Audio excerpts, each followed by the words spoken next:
I think something that made them so successful was they knew their limitations.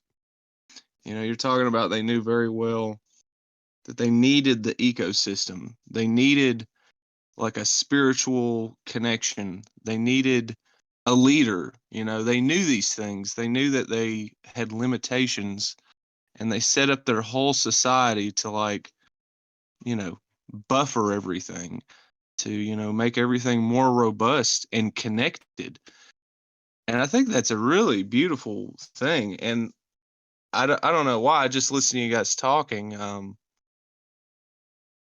it's just that's simple to me. I think a lot of civilizations that fall hard and fast, but they also rise quickly, they don't know their limitations.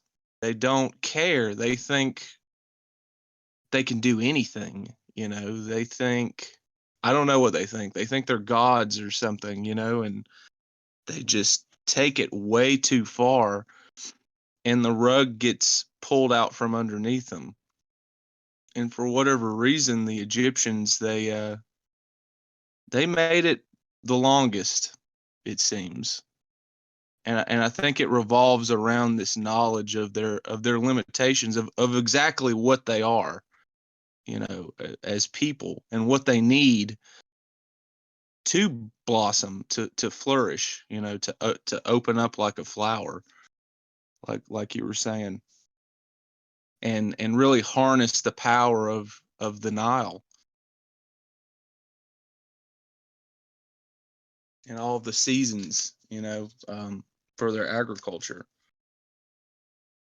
Yeah, I really love what you brought up there.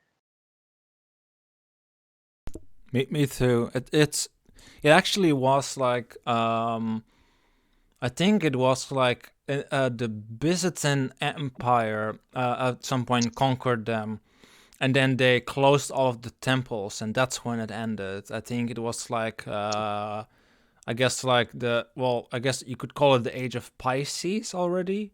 It's like they Mm-hmm. lasted that long. They were like they they were there for so long, and the temples that were closed were also the one of the bull cult of the that with Hathor goes all the way back to like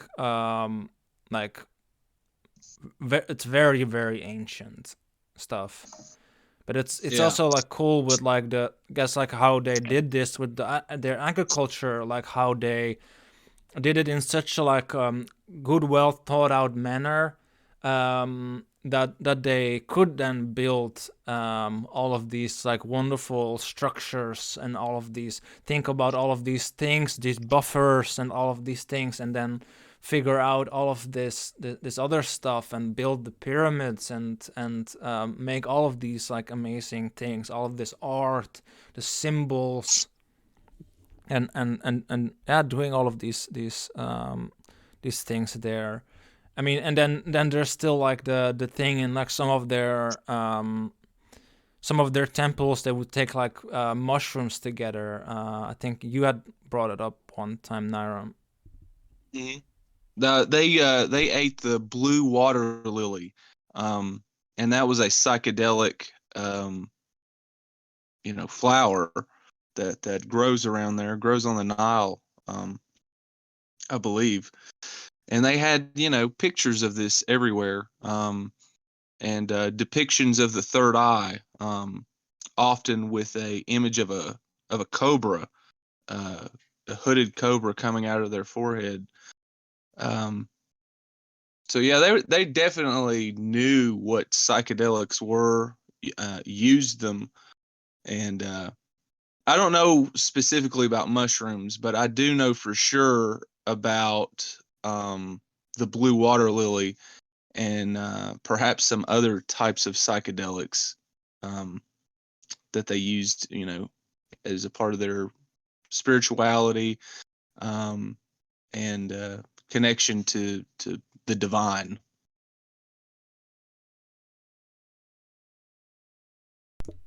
And I think with like a lot of this understanding with like also the tree and the pillar and like a lot of the other myths, I think like a lot of this like ties into that as well, like the I guess like this connection with the divine, with I guess also with like Horus that was brought up, like also as this guide for the pharaoh, like as the self.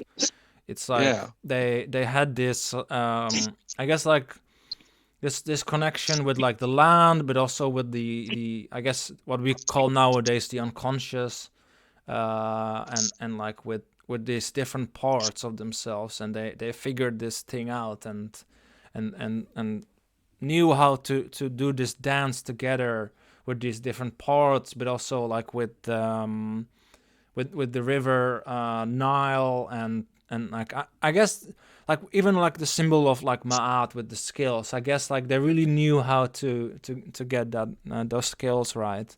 And that's Yeah. why they really like, yeah, that's the key, I think. And I think there's a lot um, that we can learn from that. And I guess in some sense that for instance America, like the founding fathers, they knew stuff about Egypt, and I think in some sense they were trying to, like, I guess bring some of that into it as Oh well. yeah.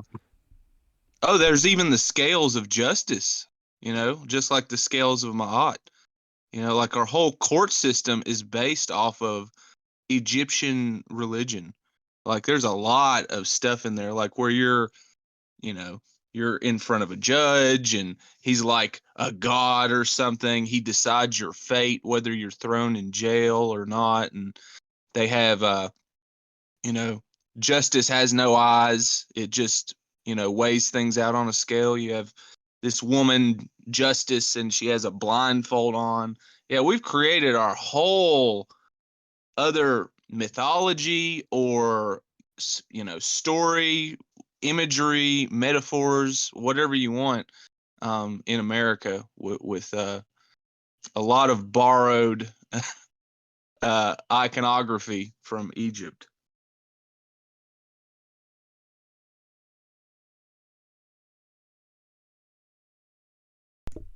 One thing I wanted to mention, and we've talked about it before, privately about Egypt. But what is it that led to their fall? What is it that made them, so weak where they couldn't defend themselves from the Byzantines? What is it that made them stop believing in their own religion?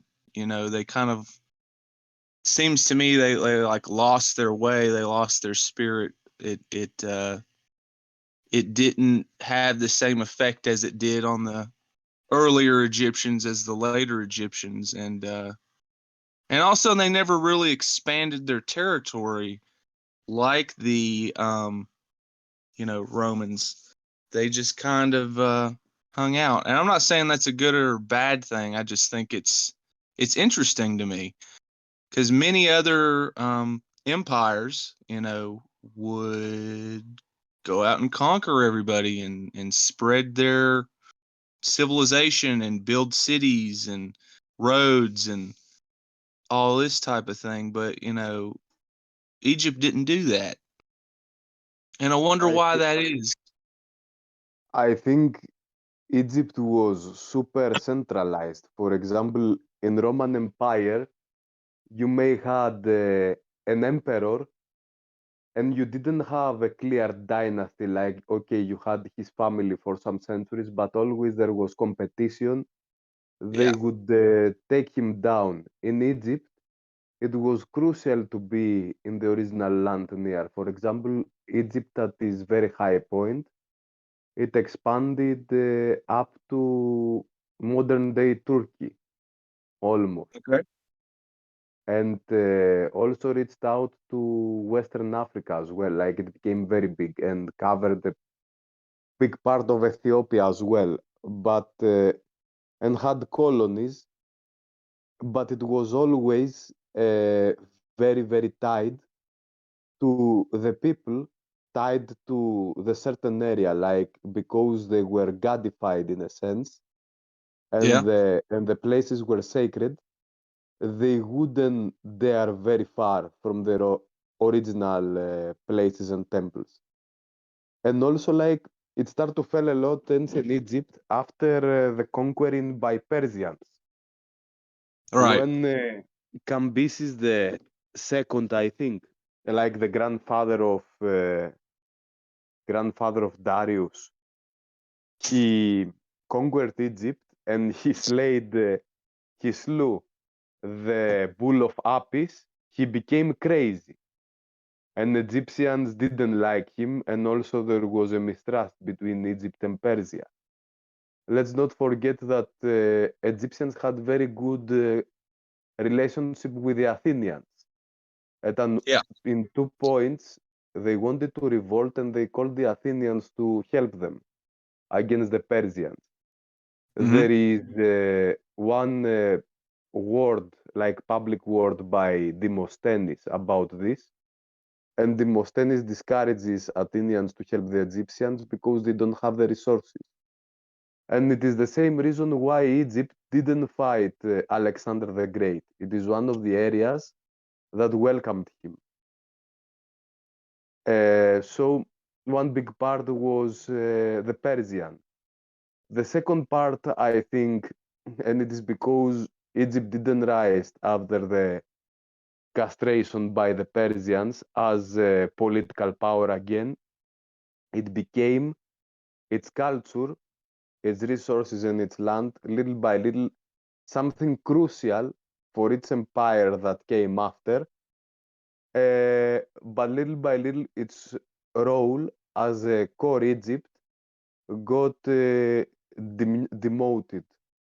Like, of course, you have in Roman times when Julius Caesar conquered Egypt, and then you have Octavianus, August, like taking Egypt from Cleopatra and Antonius.